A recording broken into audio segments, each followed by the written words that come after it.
Facebook. I'm going to share it to the homebrew club. Okay, perfect. Hello everyone, happy Thirsty Thursday. You may have noticed that it's a little bit of a different change of venue today. Oh, I'm like Inception. Inception. I just imagine me being like, hello everyone, and then I'm just like in a thing of mirrors. No, so today we actually are having a brew day. Imagine that, a home brewing supply store having a brew day.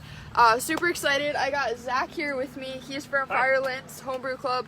Paula's out on vacation, so unfortunately, or not on vacation, she's just in a meeting. But unfortunately she won't be here, but I'm chilling with him and I'm really excited. We're doing an extract brew today that he actually developed. Like, you made this recipe, right? Yep. It's a session IPA, and we actually sell this as a kit.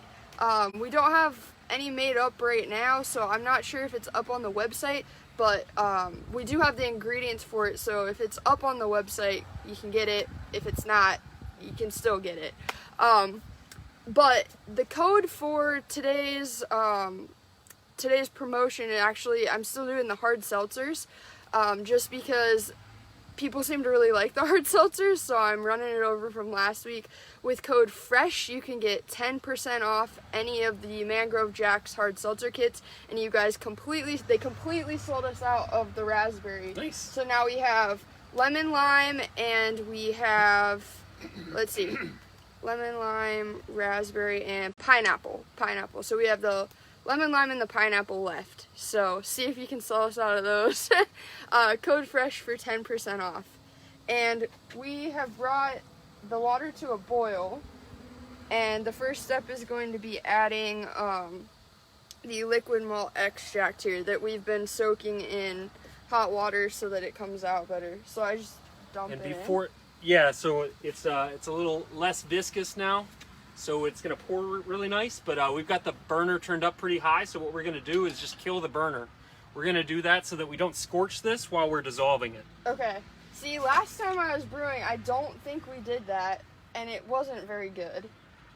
I mean, you can get away with it sometimes if you stir really well, but yeah, you know, a lot of times the malt extract will sit on the bottom of the pot, and then you've got this hard flame on there, and you'll end up scorching it or burning it a little bit, and then your beer will taste like that scorch a little bit.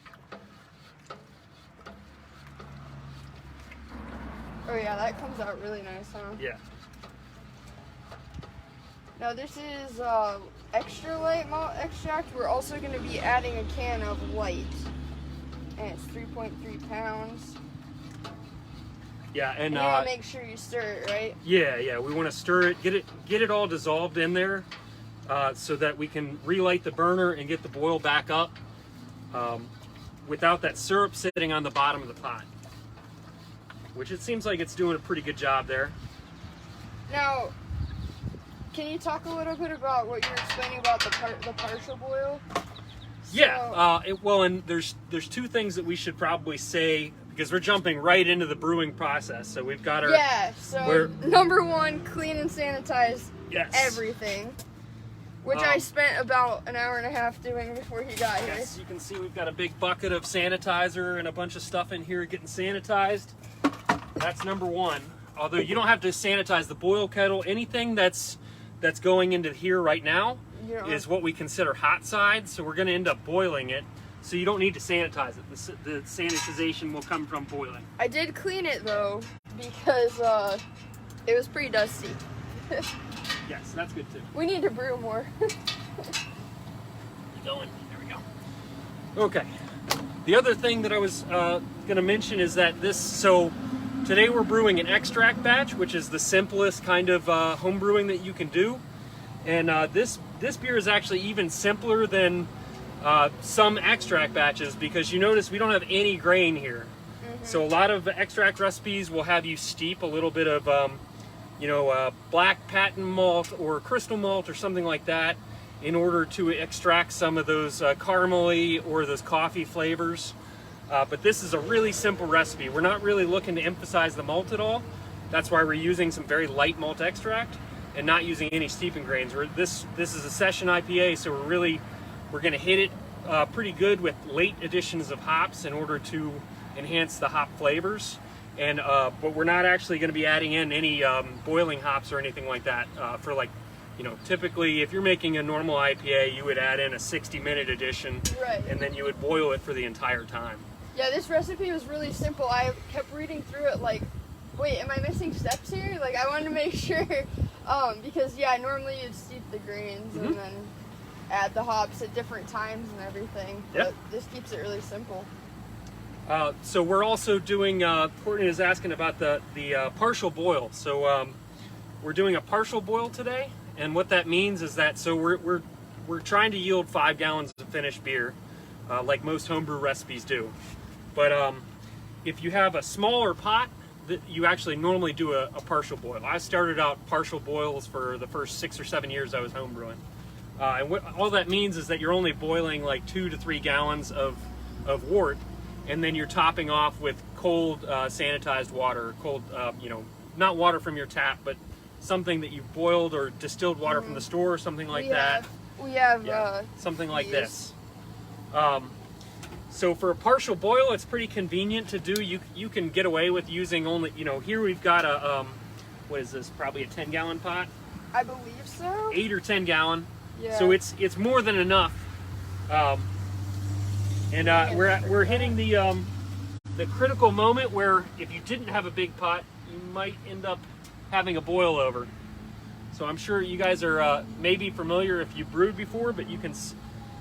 It might be kind of hard to see because it's such a big pot and a small boil. Yeah. But the foam is definitely getting up. To rise. So when I was setting up for this, I didn't realize that we actually had the capacity to do the full boil.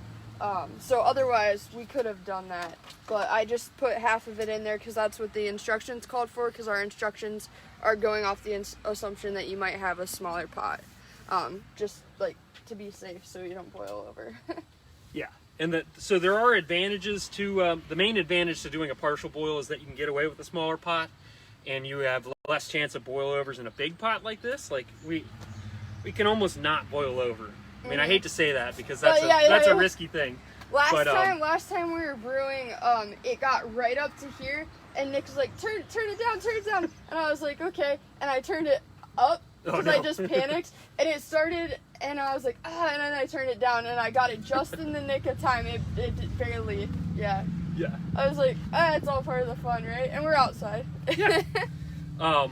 For everyone tuning in, real quick, we're brewing a session IPA, and so if you're joining us, we're going to go through the first steps to brew a session IPA that Zach actually created. So what step are we on now? After we've just started the boil. Okay. Which you just reminded me that we need to set a timer. Yeah. So it's probably like 11:05-ish. Yeah. So we got a timer going, so we're timing our boil, and we're gonna boil for. Recipe probably says 60 minutes. We probably don't need to do a full 60-minute boil, but let's see what it says here. We'll see where we get to. It says 30 minutes. Oh, okay. Well, yeah. So I guess that there is a point to be made where if you don't have steeping grains and you're just doing extract, you really don't need a 60-minute boil unless you need to concentrate it down, which for extract beer, normally you don't need to do that. So right now we're just kind of, we got a nice rolling boil with one of the malt extract cans. We're not adding in both of them because we don't want to get it super concentrated. So we're actually saving one of those for near the end of the boil. Yep, we got that guy right there.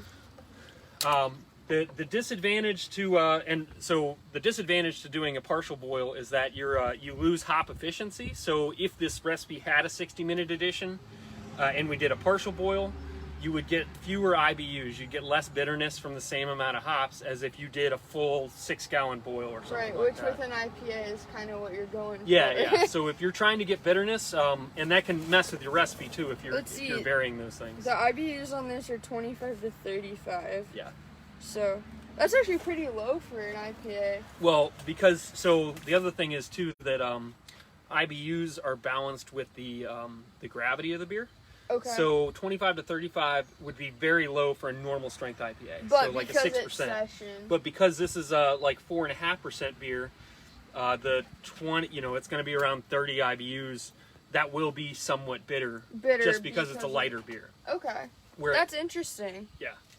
I guess I never realized that if it had a lower like ABV to it, that the balance of the IBUs would be like that. That's, IBUs really are a very relative thing, because if you think about like a big imperial stout, like a Russian imperial stout, a lot of those are maxed out in IBUs, so they'll be 90 or 100 IBUs. Right. Just like a big imperial IPA, but they're not as bitter because they're like a 12% beer. Right. Yeah. Okay. So it balances, that totally makes balances sense. out the bitterness and the sweetness from the alcohol that you have in there and the residual sugars. Huh. Because I have had stouts before that do have high IBUs, and you're right. No, they're not nearly as bitter. So, for some reason, that truck that just went by, I thought was like a lot closer to us than. And I was like, it's been raining a lot here in Ohio. If you've been in Ohio, are you sick of the rain? Because I know I am. And finally, we get a nice sunny day to brew. And I'm really excited about it. So, one thing that I wanted to ask, so Zach's part of the Firelands Homebrew Club. Can you talk a little I'm the president of the club. Yeah, okay. Not that that means, it just means that I have to do a lot of work. So maybe talk a little bit about that. Like, where do you guys meet? I know you were doing virtual for COVID for a while. Yeah. But talk a little bit about that, because I'd be interested. Yeah. So we're Sandusky, Ohio's local homebrew club. We've got members from all over because we're kind of in between Cleveland and Toledo. But if you're local to Homebrew, Ohio, we'd love to have you. We meet once a month, normally at Mulberry Creek Herb Farm, which is about 5 minutes that way. It's a pretty small club. We normally have 15 or 20 people show up to meetings. We do a beer share, of course. We do a potluck at each meeting, and then depending on the month, sometimes we do monthly competitions. So this past month was lawnmower beers. So we had things like you could brew a cream ale, a saison, a fruit beer, all kinds of different stuff. That sounds like the type of meeting that I'd want to be at, because you just said, I really liked the cream ale that I just tried. Saison has always been one of my favorites. Yeah. And then what was the last one you said? You said fruit beer. Fruit beers are good too. I have a friend, she's like, oh, fruit beers are the worst. And I'm like, there's a lot of different kinds of fruit beer too. Yeah. There's some that I don't like either. But yeah, so we get together and we talk about beer, and we always have an educational lecture. This past month I talked about Munich lagers and Oktoberfest beers and stuff like that, because our competition 2 months from now will be Oktoberfest style beers. Right. But we do other things too, like we do fundraisers, we do group brews where 6 or 8 of us will all get together and all brew in different systems. So it's a fun way to learn and see what, everyone cares about different things. Like some people are really worried about hot side aeration and some people aren't. And I brewed with someone that, it's interesting that you say that, because I brewed with someone, they were having a discussion while they were brewing, and I was new at the time, so I didn't really understand it. But beer clarity, the one guy was like, your beer has to be see-through, you have to and the other guy was like, it doesn't matter, it's all the same, drinkable, and so it's just interesting. So there's different people care about. a lot of club meetings are like that, but in particular the group brew days are can be contentious. There's a lot of giving each other crap about what you're doing this wrong, but ultimately pretty much everyone in the club makes good beer for the most part. Right.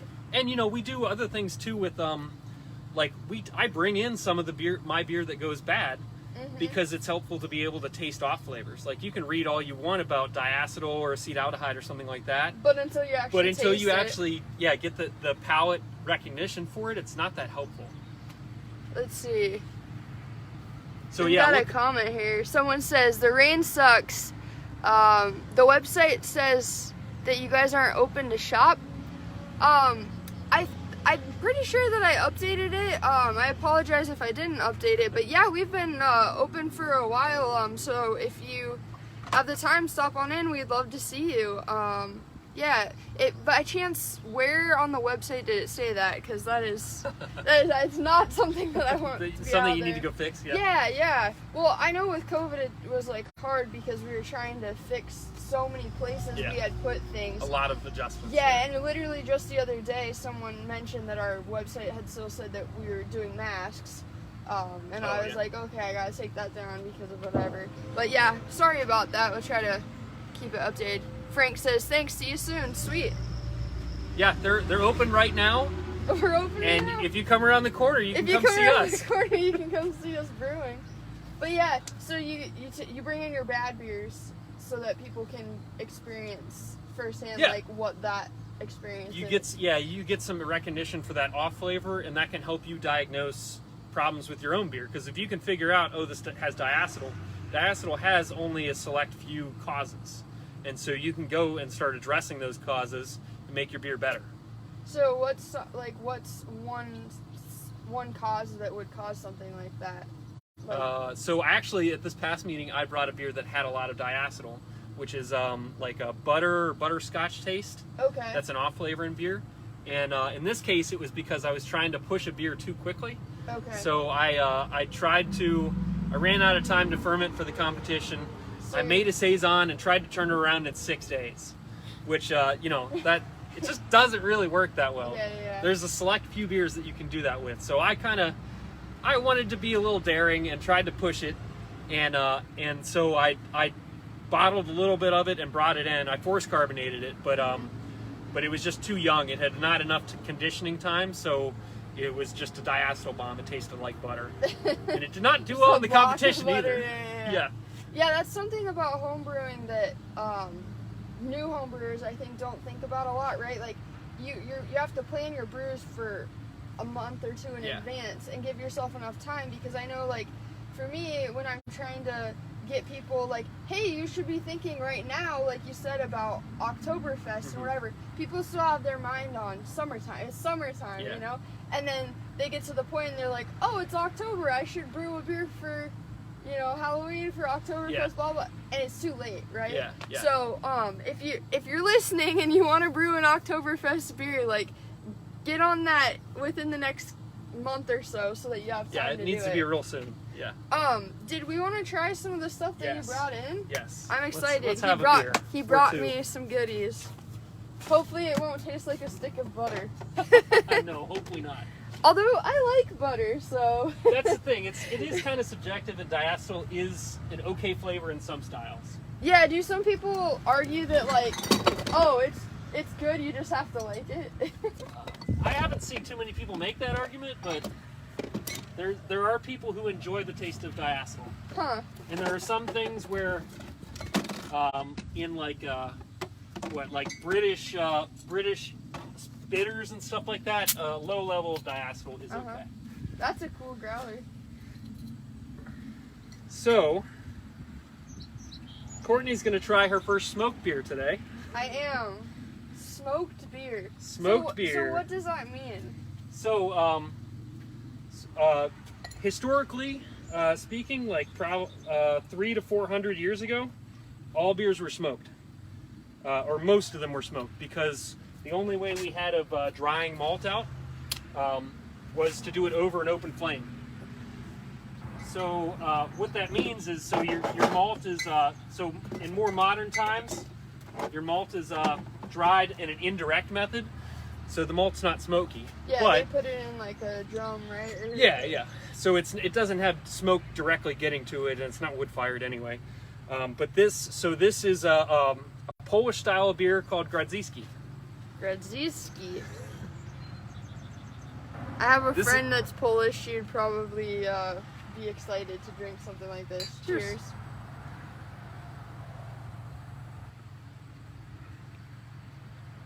Whoa. You can taste it. Yeah. Okay.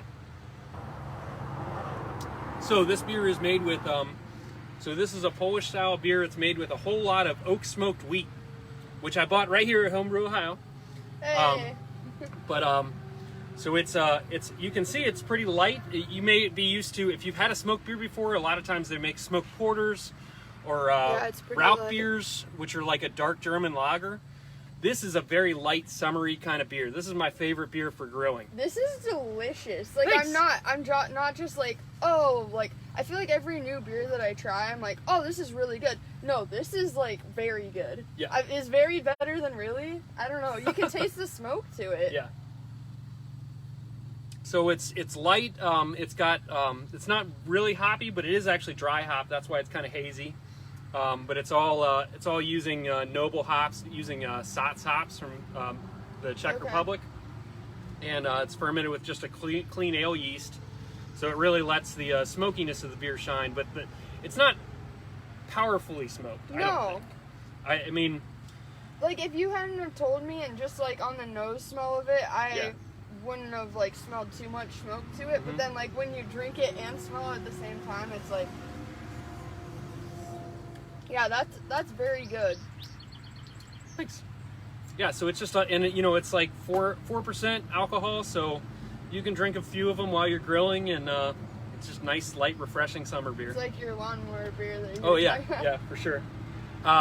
It is ironic that I brought this to an extract brew day though, because this is the kind of beer that you cannot brew as an extract.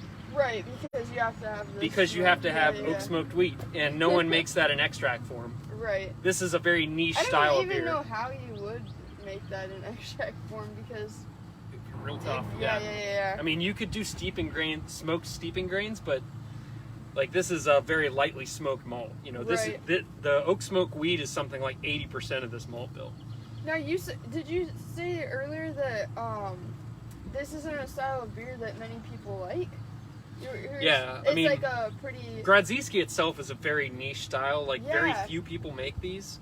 But smoke beer in general is a very polarizing thing. I don't know if the viewers have had smoke beer before. Yeah, I've had has anyone else had smoked beer? I've had people tell me that this is like drinking a campfire, or like hot dog water is another one. I try not to tell people that when I'm having them taste it first, but Yeah, because you don't want like, that to that- influence. there are a lot of people that try this beer and do not like it. Yeah, no, I like it, and I like the aftertaste of it. It's cool. I want to drink it around a campfire. Yeah.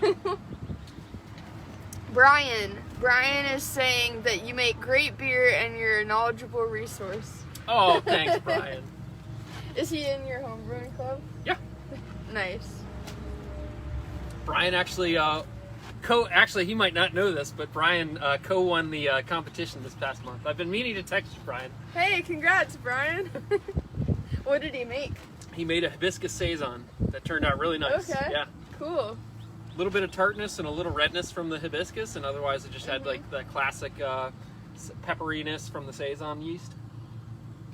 Yeah, saisons are like, I don't know if it's because that was one of the first like beer styles that I tried. Maybe it's just like, you know, one of the first craft beers that you have Yeah. just sticks with you. But they've always been something that I really like. Yeah. The one that I tried was like had a really like cinnamony flavor to it. Huh. And I am not a cinnamon fan, Yeah. so it's weird that I liked it. But And that's a great style to be brewing right now because it's so hot out, and a lot of saison yeast can take heat. So some of the saison yeast will even ferment up to 85 or 90 degrees Fahrenheit. So you can actually ferment them out in your garage or something like that, and get some really nice flavors without having to do temperature control or anything. now, have there been beers that you've brewed that you're like, oh yeah, like I have this fermenting in the right temperature, and then you realize that you've killed your yeast, like, on accident, like that you put it in a place that... I don't think so. The only big temperature mishap I've had is that I made a Weizenbock, so a strong wheat beer, one time, and I chilled it most of the way. I chilled it down to like 85 degrees or something like that, and then I pitched the yeast just because I wanted it to get going, and I was kind of rushing it, and then I threw it in my fridge with the temperature controller in there, and then went to bed. And I may have had a couple beers, so that's always a don't brew when you're drunk. But so I ended up having the sensor for the temperature controller outside of the fridge. So the next morning, I looked at it, and it was fermenting like crazy, but at like 90 degrees. And so that beer ended up tasting very fusel alcohol. So that's like when it's like sharply alcoholic. And it's just like a lot. And that's not something, it tasted horrible and was barely drinkable. And that's not an off flavor that ages out. So Yeah. I ended up having to dump that beer. Shoot. Yeah, no, the reason I ask is just because I feel like one of the common things that I've heard is temperature mishaps with beers. And I know that when I tried to brew a beer, I was just doing a 1-gallon kit. I put it in my closet because, you hear everyone puts it in their closet. So I was like, okay, I'll do that too. But what I didn't realize is that wall is like facing towards the outside of our house, and it gets cold. Yeah. So it just got too cold overnight. But every morning when I woke up to check it, the temperature would go up, because it'd be the day, and I was like, okay, it's still doing it. Yeah, no, it didn't do anything. Yeah. It was like, I was telling my friend, I was like, yeah, I might as well have just like took all of the ingredients and mixed them together in a bucket and then bottled them and then like, it didn't ferment or do anything. Yeah. It was really disappointing. Yeah. Yeah, yeast can be very sensitive to temperature changes. It's best to ferment in a basement or something like that. That's in an interior closet. Yeah. Versus an exterior one. Yeah. Well, lesson learned, right? Yeah. Oh yeah. That's all brewing is. It's just constant lessons learned. Just constant and hopefully lessons. You make good beer along the way. Right. Well, with these extract kits too, it makes it so easy because you don't have to get all the there's not as much involved, like this is pretty much you wouldn't have to get a big pot or anything like you were saying. You could do this on a smaller setup inside on your stove. Yeah, so. If you're not already brewing, you can start extract brewing for something like $100 or something like that. Like it's a really low investment, and you will end up using all that equipment if you if you go up to all grain. You'll just have to buy more equipment. But I made extract batches for the first 6 years I was brewing or something like that, just because it was pretty easy.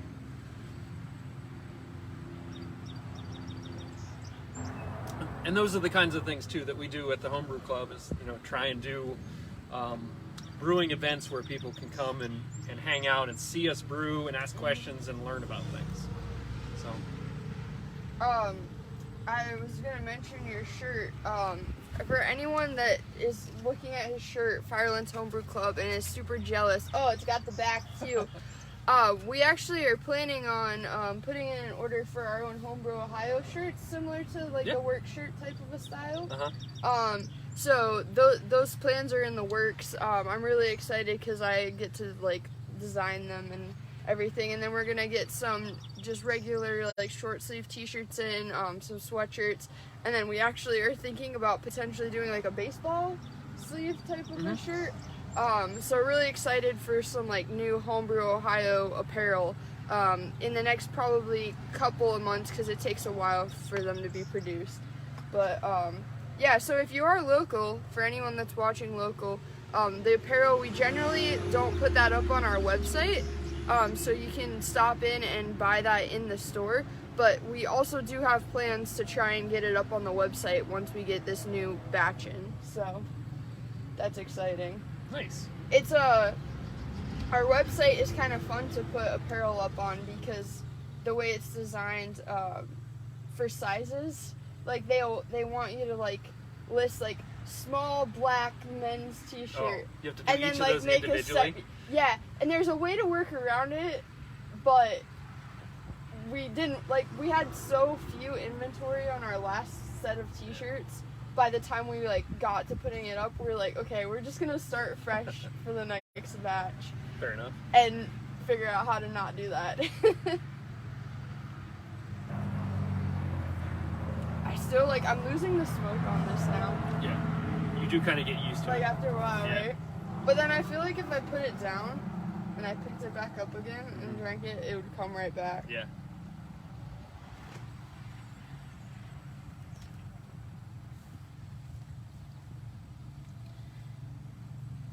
Where are we at on our timer? We're about 25 minutes in. 25 minutes. So we got 5 more minutes on this.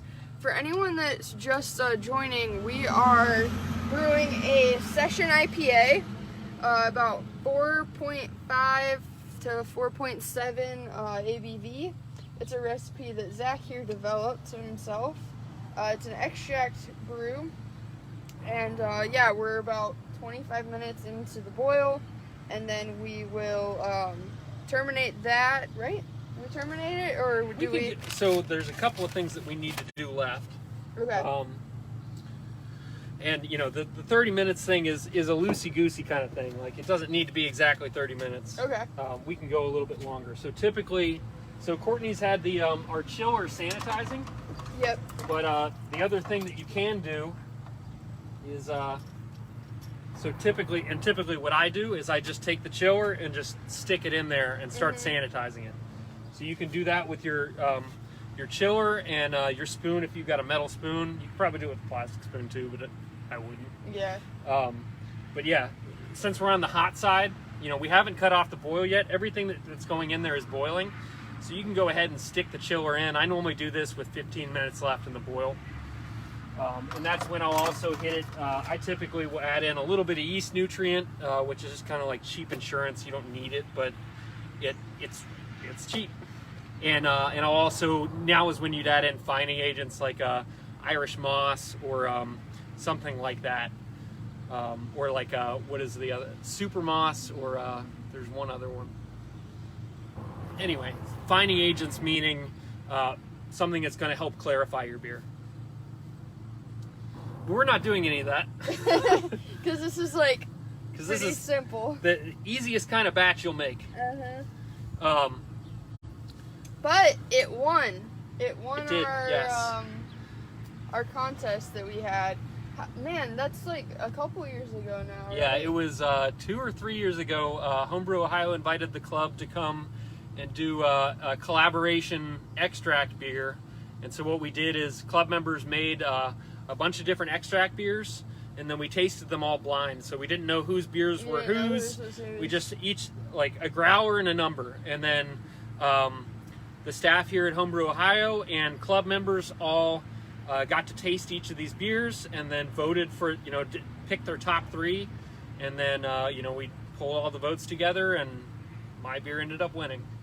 Which honestly is really just because I use good hops. So this beer, which actually we should probably do that at this point. Yeah. So this beer uses Cascade and Mosaic hops. So just an ounce of each, I believe. Yes.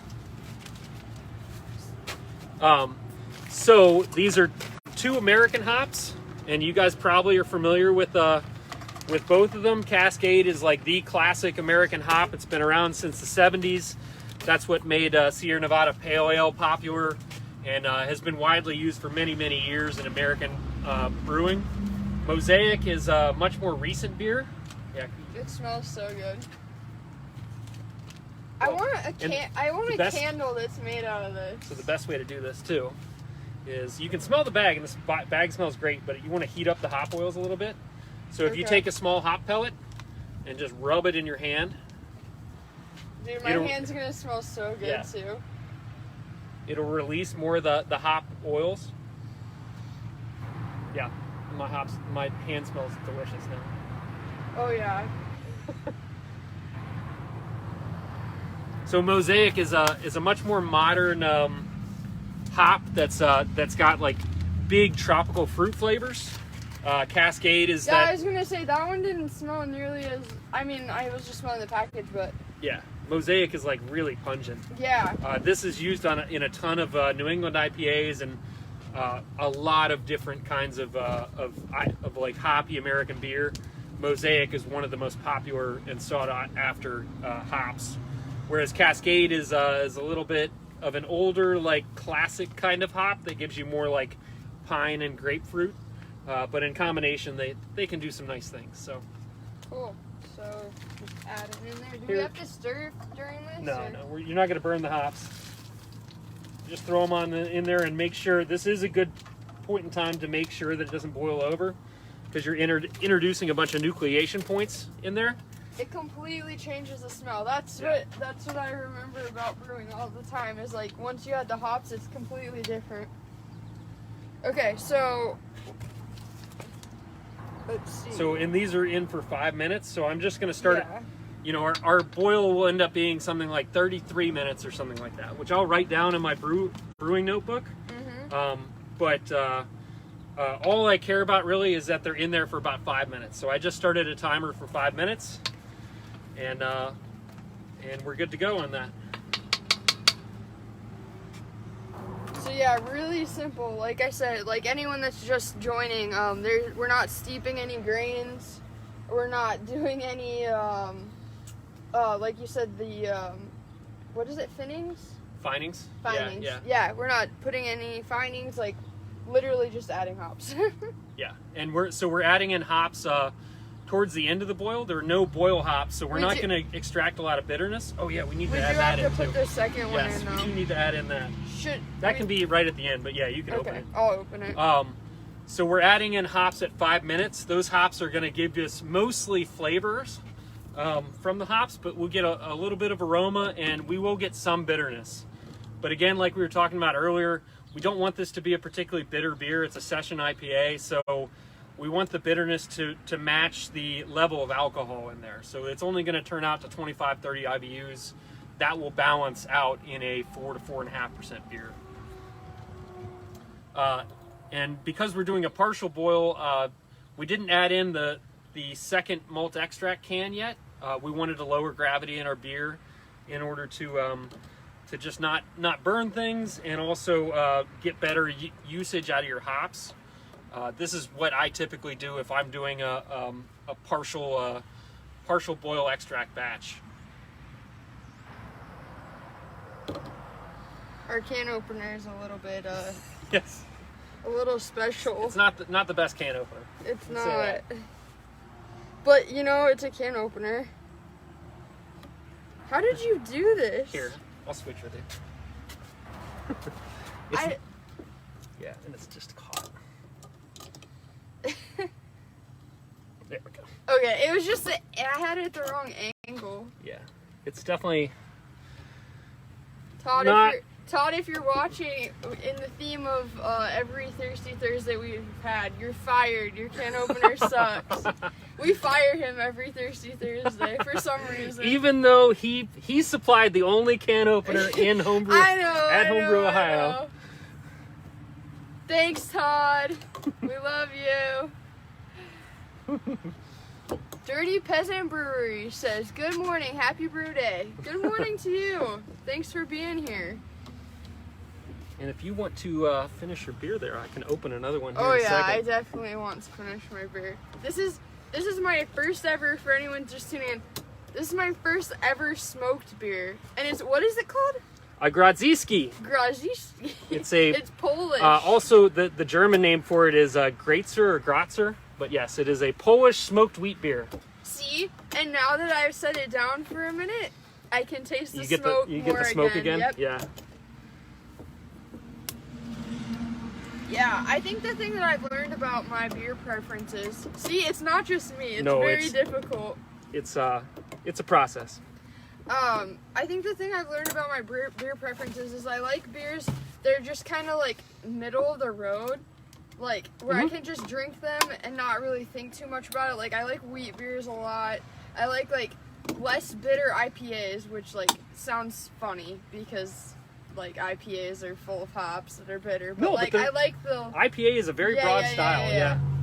And then this is really good. But then if I want to have an experience, then I'll drink stouts or porters or something that has some weight to it. But if I just am going out and I just don't really want to think about it too much, I'll just have something middle of the road and it's still delicious. Yeah.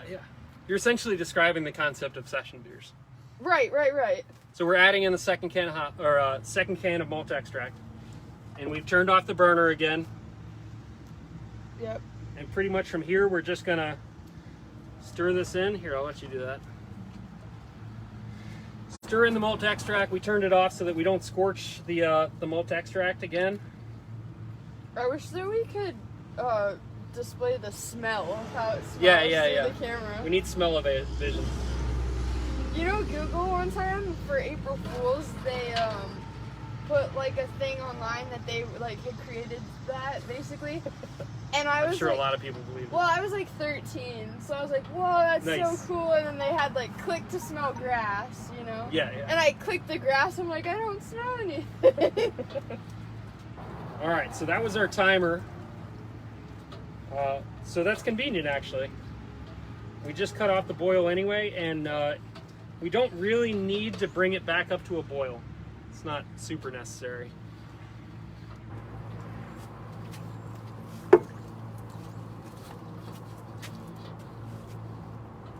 Oh, let me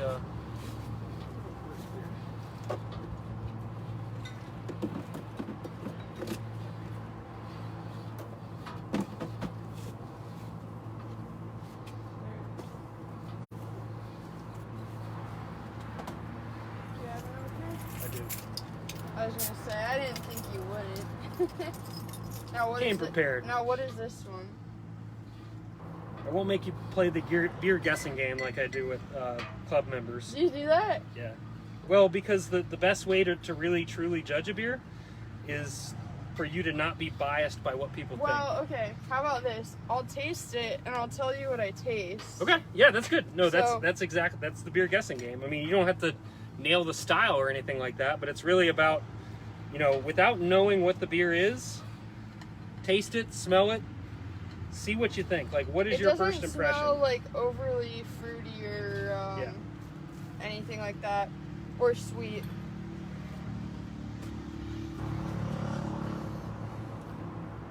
Oh, it's sour.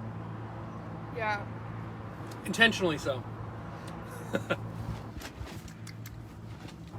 It's very sour. Although it doesn't smell fruity, it kind of tastes pretty, like, towards the fruity side. Yeah, I don't know what it is, but it's good. Yeah. It's another good summer type beer. So this is a Goza, Okay. G-O-S-E. So what that means is, so it's a historical style of German beer that is sour. It's made with lactobacillus, which is the same bacteria that sours your yogurt and stuff like that. Yeah. But it gives it a kind of tartness to it, and this is decently sour. But otherwise, it's made with wheat and barley, and it's also made with salt and coriander. Okay. So it's not salty enough to where it tastes like salt water, but the saltness kind of like rounds out the flavor and gives it body. Yeah. It definitely reminds me of like the pineapple sour that we brewed, but without the sweetness. There's like a sweetness to the pineapple that was in it. This is just. And then the fruitiness comes somewhat from having lactobacillus in there because it's got sweet and sour, which are perceptions of fruit. But then the coriander also kind of gives it a bit of, to me, it tastes like Fruity Pebbles when it's fresh. So we sell a kit for this that has orange peel in it as well. Does this have orange? This does not have It doesn't orange have peel. orange peel, but So the classic German Goza has salt and coriander, and that's it. But Gozas are a very popular thing to add fruit to, add like fruity spices to, that kind of thing, just because the flavors complement each other very well. I'm really glad that you let me just like guess it, like say what I tasted on my own, because now that you keep saying salt, now it just makes me think that it tastes salty. Yeah. But it doesn't actually. No, that's the thing. I mean, and that's, if you really want unbiased opinions of your beer, if you're a home brewer, don't tell people what it is. Just hand it over and just be like. Just make them taste it without knowing what it is, and you'll be surprised. Sometimes people really like it, even though they say, they'll say, "Oh, I hate IPAs," and then they'll taste a beer like we're making today, which is very hop flavor forward, but not bitter. And people think that they hate IPAs because they don't like bitter. So I'll hand them Hoppy Blonde, or I call this Hoppy Blonde when it's on tap at my house. Okay. And I'll hand them that without telling them what it is, and they're just like, "Oh, that's nice. That's fruity." Good. Yeah, Like, yeah. "Oh, it's an IPA." Haha, I got you. So or it's hoppy. Like they say they don't like hoppy beers. Like, well, what don't you like about hops? Because hops have a lot of different flavors depending on what you do with them. So let's talk about this. So this kit comes with 6 ounces of hops. So we just put in 2 ounces. The other 4 ounces are used in dry hopping, right? All dry hopping, so it's very heavily dry hopped to get a little bit of flavor and a ton of aroma. Okay. It's almost modeled after, it's not a New England IPA, but it's modeled after the same kind of thing where you're hitting it with lots of late hops, lots of dry hops to emphasize those bright fruity flavors from the hops, and it has minimal bitterness. Just enough bitterness to balance it out. So the next step for this is that we're going to cool it down to 78 degrees, and then that's when we'll actually pitch our yeast. So at this point, I think we're gonna go ahead and turn it off, because in order to use the wort chiller, we're gonna have to go around to the other side of the building. We have a chiller, but the hose hookup is way over there. Yeah, it's like way over there. So thanks everyone for tuning in. I hope that you enjoyed our brew day. So just to recap, before I go, the hard seltzer kits, Mangrove hard seltzer kits, are 10% off with code FRESH at checkout. That's good through till the end of this week. We're making a session IPA, so I'll put the rest of the steps on as we go. But the next steps in this are going to be to cool the wort down, and then to pitch the yeast, and then dry hop it over the next couple of days. So. And if you're interested in joining Firelands Homebrew Club or learning more about us, we're on Facebook as Firelands Homebrew Club. We meet once a month, about 5 minutes away from here. So if you're local to Homebrew, Ohio, you're local to us as well. And you don't have to be a club member to come to a meeting and see what we're all about and drink some beer with us. Yeah, and good beer too.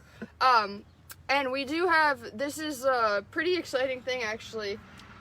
We are going to turn 10 years old this year. That's awesome. And last year we didn't have an anniversary, like any sort of an anniversary Yeah, party. we were planning on doing an event with you guys, and then we couldn't do it because of the freaking pandemic. So we are planning on putting together something. So stay tuned for that to celebrate 10 years. From what I've heard, this business started in a small closet-like structure and now has grown to, just be a really cool form of community and interacting with local homebrewers. So stay tuned for that, and thanks everyone for watching Thirsty Thursday. We'll see you next week, and Paul will be back.